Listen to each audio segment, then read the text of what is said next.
are questioning that air and words can keep anything alive. What is God if not His breath and His words that bring life in the world feels dark and empty? My mirror always gives advice like, consider the big picture, but always pay attention to detail. Oh my God, don't pay attention to detail. And I don't blame you. There's over 7 billion details. So maybe we all don't matter the same. But at some point, we all believe that our breath will keep planes in the sky. At some point, we all believe that God will make our dreams come true. God will make our dreams come true. So today, I'm writing poems, I'm making planes, and taking breaths so deep the paper ripples from the wind of my lungs. I guess what I'm trying to say is, try. But see, men like me, we daydreamers. We caterpillars trying to be birds, but won't settle for butterflies. But my best friend, she's a tree. Planted deep but reaching for the sky, and shedding her leaves in autumn because she knows that even the ground needs a blanket from the cold. Oh my God, don't pay attention to detail. But my best friend, she's human and kind. Or at least she tries.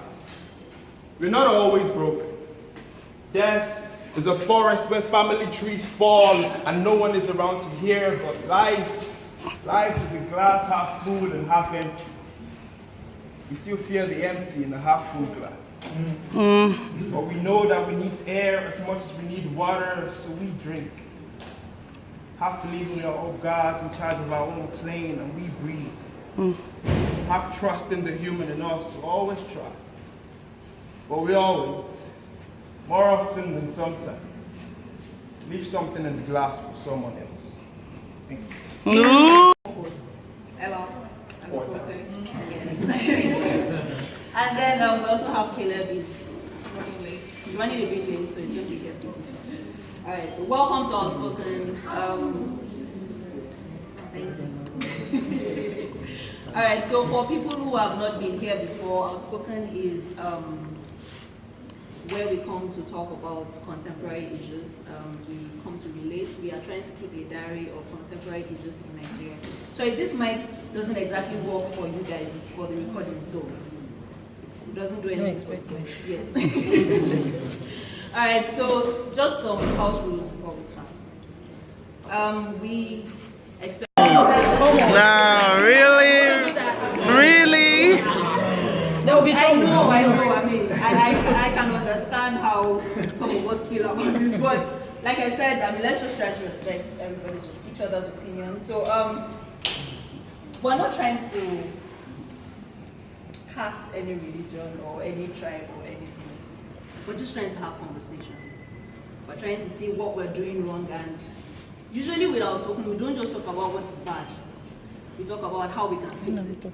That's the difference. So, I know that we definitely have diverse opinions. You know, I can see some people smiling at me already like, you're in trouble today. Yes, you are. You know? But, so we'll just, so we're going to start with conversations, and then we went to work. So, yes. All right, so, the Nigerian and religion. What does it say to you? Like, what comes to mind when you think about a typical Nigerian? You don't want to start. You don't want to start. Yeah. You know me here, so let me show myself. Oh, okay. Why? Did they write? Did they touch? Did they continue come on? Is something that gives people hope, and it's something that, like, if you look at a lot of Western countries, their suicide rates are a lot more than Nigeria. And it's not because their life is just that much different than they experience. It's because we have something that's given us hope, regardless of, you know, if God is there or not. The fact that we believe and that faith and that hope gives people something to live for every day. Yeah. I have experience with being a Christian. That's why I'm taking this point of view. It's a very short one. I am a Christian. I want to serve God. I want to worship Him and do His will. I am a Christian. I go to church, I pay my offering and my tithe. I am a Christian, but I like wearing earrings and jean trousers. And sometimes the creative parts of me takes over and I'll dye my hair. I am a Christian. But now this old woman in my church says, as a Christian, I would die because I dye my hair and I would go to hell. I am human before I am Christian. And like every human that doesn't want to see their end just yet, my survival instincts take over. Now, I am not a Christian. Thank you.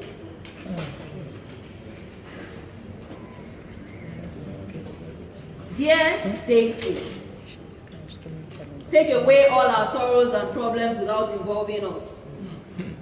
We do not even want to lift a finger. Just sort it. Kill anyone that opposes this. Amen. Like every good thing in Nigeria, we have thwarted the idea of religion. From pedophilic priests to fetish ones, backstabbing and bloodthirsty leaders, we have them all. Like a soul overfed on opiates, we have become numb, delusional, deranged, and unable to confront the soulless and endless reality that has been forced on us. Our illusions have become our reality. Doggedly believing that all things will turn out well while we are waiting and watching and waiting and doing nothing. Everything has become subject to our religion. Someone is killed, it is from God. A woman is in labor but cannot go to the hospital because a woman abhorrent masquerade is in town. A schizophrenic is deemed possessed with demons. So tie him up and beat him, but do not give him medications. Our solace has become a noose around our neck. The one thing that should give us freedom has held us bound. Dear deity, I have not been in the insides of a church for almost a year now. I had a chance encounter with Nigerian religion that turned me off of everything except the word. Now, that was not the first time it was happening, but it was one time too much. So let me tell you about Nigerian religion that resides in the church.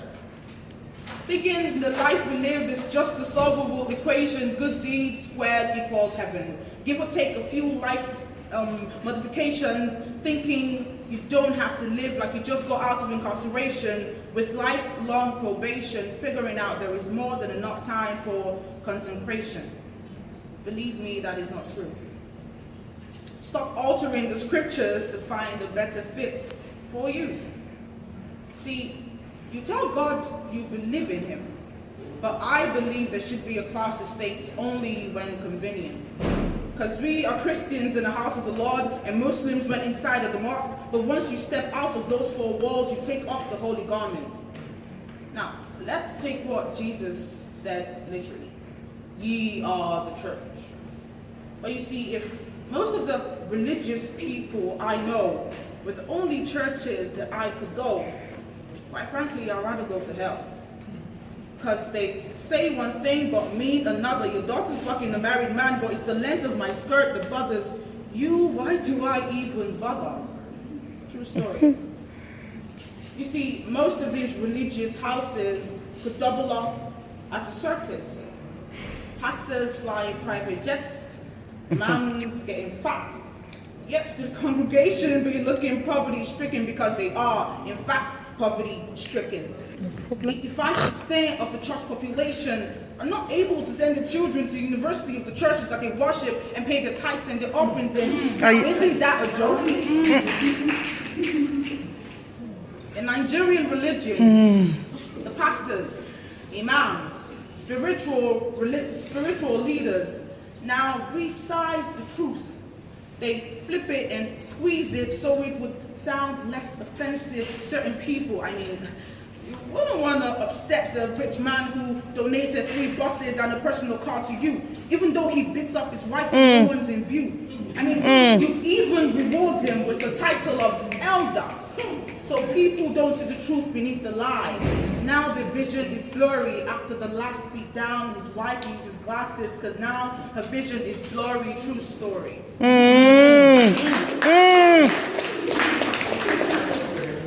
My Nigerian religion will tell you abortion is wrong, but yet look down on teenage parents.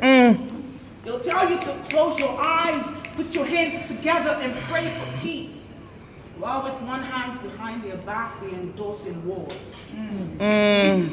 Nigerian religion seems to have forgotten that its confines is not a museum for good people, but a hospital for broken people, and we are broken people only looking for ways to mend, and you call me a sinner? I mean, you actually called me a sinner just because of the way I dress, or the fact that I pierce my ear, or I choose not to cover my hair. I just found out that the Nigerian religion will let a loved one die because they don't believe in the blood transfusion that would save their life? Excuse me. See, Nigerian religion is a lie. You see, if Jesus or Muhammad were to knock on the very doors of most religious houses, they wouldn't even know him enough to let him in. Being religious is not enough, because your humanity most often is worse than diamonds in the rough. No, let me rephrase that. It's worse than stones, because if it's diamonds in the rough, then it can be reshaped. You know the difference when we are so quick to gobble everything up. Now, I don't know about you or what you choose to see, but I know for me, I know for a fact Nigerian religion is definitely not for me. Thank you. When I was told about what we were doing at the topic, one song came to my mind. It's a highly controversial song. In fact, someone told me a few minutes ago that it's heresy, but I'm still going to sing it. Yes, I'm going to back off. I'm going to back off. Don't try. No, please. Heard there was a secret chord David played and it pleased the Lord. You don't really care for music, do ya?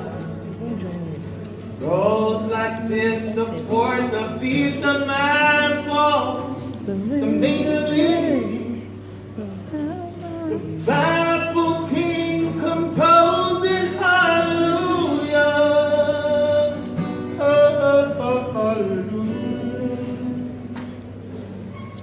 hallelujah, hallelujah, hallelujah, hallelujah.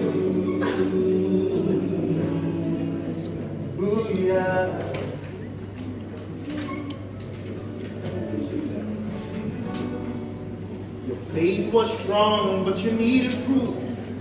You saw her bathing on the roof, her beauty, and the moonlight of her through. She tied you to her kitchen chair, she broke your throne, and she cut your hair, and from your lips she drew your hallelujah. Sing that Hallelujah. That's playing the phone. Hallelujah. Hallelujah.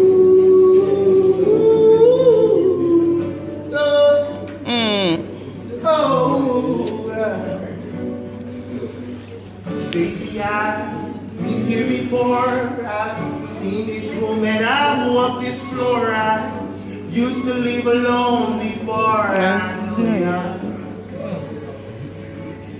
Saw your flag on the marble arch. Love is not a victory march. It's a cold and it's a broken hallelujah. Oh. Hallelujah. Hallelujah. Hallelujah. Hallelujah.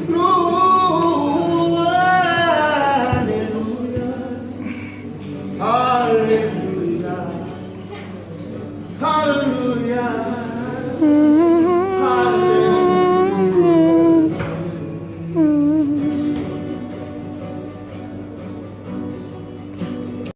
Even though it all went wrong, I'll stand before the Lord song with nothing on my tongue but my hallelujah. Oh, hallelujah. Oh, hallelujah. Oh, hallelujah. Hallelujah. Hallelujah. Hallelujah. 7 billion people singing hallelujah.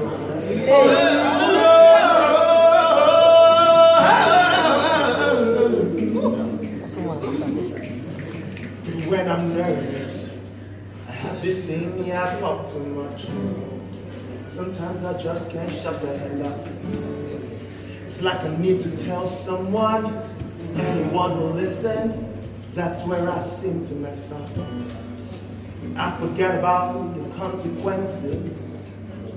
For a minute there, I lose my senses. But in the heat of the moment, my mouth starts running and the words start falling out. But I never learned to hurt you. Guess it's time that I learn to. Wow. Treat the people I love like I wanna be loved. This is a lesson learned, and I hate that I let you down. Look, I feel so bad about it. Guess karma comes back around. 'Cause now I'm the one who's hurting, yes. And I hate that I made you think that the trust we had is broken. So don't tell me you can't forgive me, 'cause nobody's perfect, no. No, no, no, no, no, no, no, no, no, no, no, no, no. But we're striving for perfection, yeah. Yeah, yeah, yeah, yeah, yeah. It's in our code that are broken. Oh,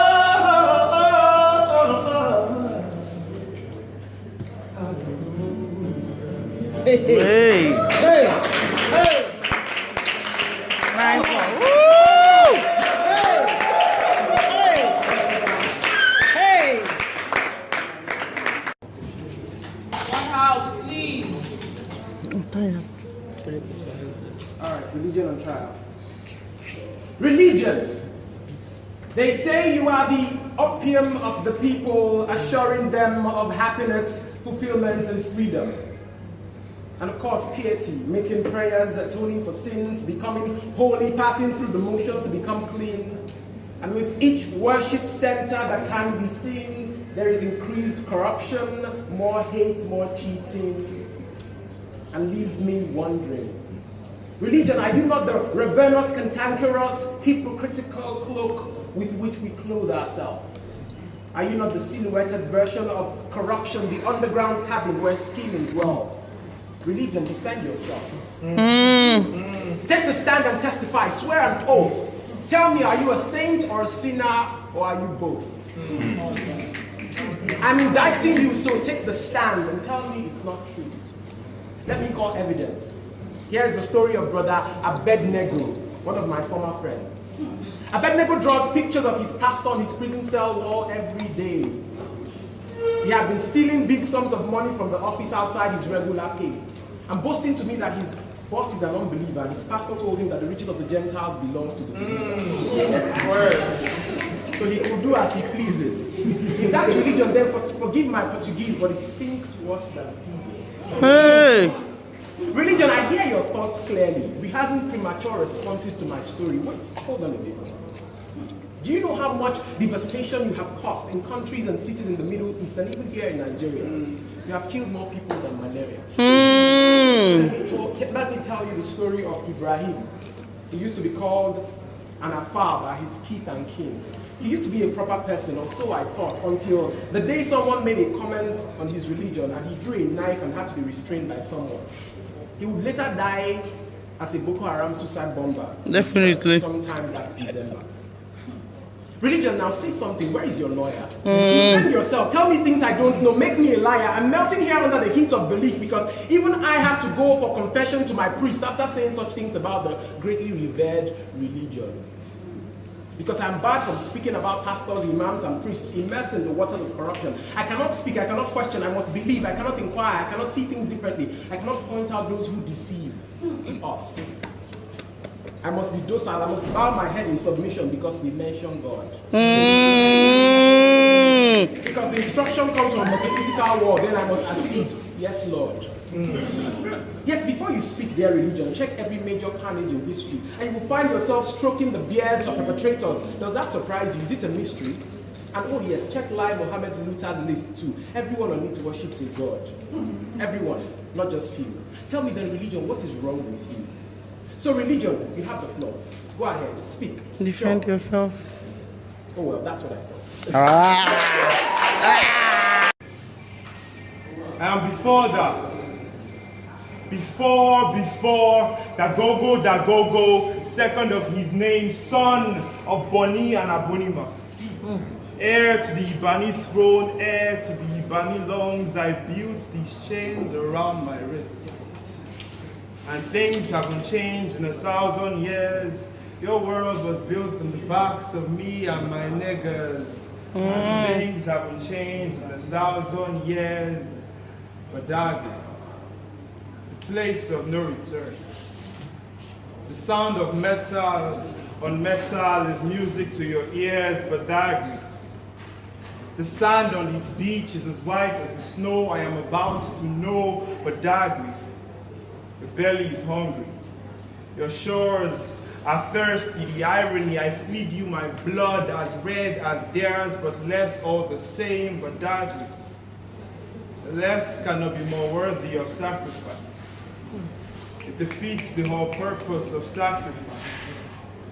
They say things haven't changed in 1,000 years, but Badagry is still standing. Still as thirsty as ever. But this time we live on our own accord. What is truth to a 1,000-year-old practice we've been crossing overseas for so long. When the men that look like earth gather to break the mold, it is them that suffer. Do you think we did not resist it? Do you think we did not fight? Do you think my brother's broken skull bleeding onto Badagry's white sand is not the truest form of a white flag? We gave up and came the first time. We gave up and came again, Badagry. We still stand as a memory, a monument, a nightmare, a reminder of all things true and unforgiven, a reminder of acceptance, of distance between, but also distance calm, of places never to return. So Mr. Hart, give me your last name. I am Dagogo Hart, first of his name. My mother always said that the day I was born, my father ran home and changed into his finest suit. In his words, I am a man now. I do not remember the time, but I know she described it like the sun hung onto the sky like a bright yellow lantern trying not to fall. Every day I wake up, my goal is finding that suit. Something to say, I am a man. Some fabric made of second-hand wool, and words and actions all trying to fit into the same seams. I was 3 the first time my father called me the man of the house. I was 5 the first time he meant it. Since then, he has been more sky than earth, and I've been the bright yellow lantern of the sun hanging on, trying not to set. Trying not to dip behind the clouds, because I know better than most that the shadows of fathers are long and dark. It's been over 2 decades, and I still don't know the recipe for a day. Seek out my steps between sunrise and sunset, and believe life is everything that happens between a daydream and a nightmare. I still describe life between the shades of gray. As if faith's eyes have ever been out. As if my mother's smile has ever been anything but an upside down rainbow trying to catch the rain. As if my sister's laugh wasn't a crashing wave of no color at all. Just powerful, transparent, and honest. So today I become old enough to know I am not old enough to know what makes a man. But I know that each day deserves a different recipe. Some days I'm simply my brother's keeper. Other days I'm the last straw on the camel's back trying to balance. My mother always said that faith is showing your belief in the sky by planting deep into the ground, and that is why we bury it. So today maybe all I need to do is just be. Pigment of dirt and air and the spirit that has pretended long enough to practice makes perfect cuts. Maybe real men don't exist. Can I see my We all eyes? just happen. My mother still tells me about my father's face. She said he carried me with pride and I was his glow of fabric and wool. So maybe that's what a man is. The chin that holds heads up. The lazy summer sun catwalking across the sky that keeps the darkness at bay for just a bit longer. And this is the man I choose to be. The sacrifice of the world. A cemetery for your bones. Thank you. Thank you. Would you rather be metal, strong, firm, and unbreakable? Or would you rather be cushioned, soft, with feathers on your inside, yet no flight, some comfort for sitting? Thank you so much for watching.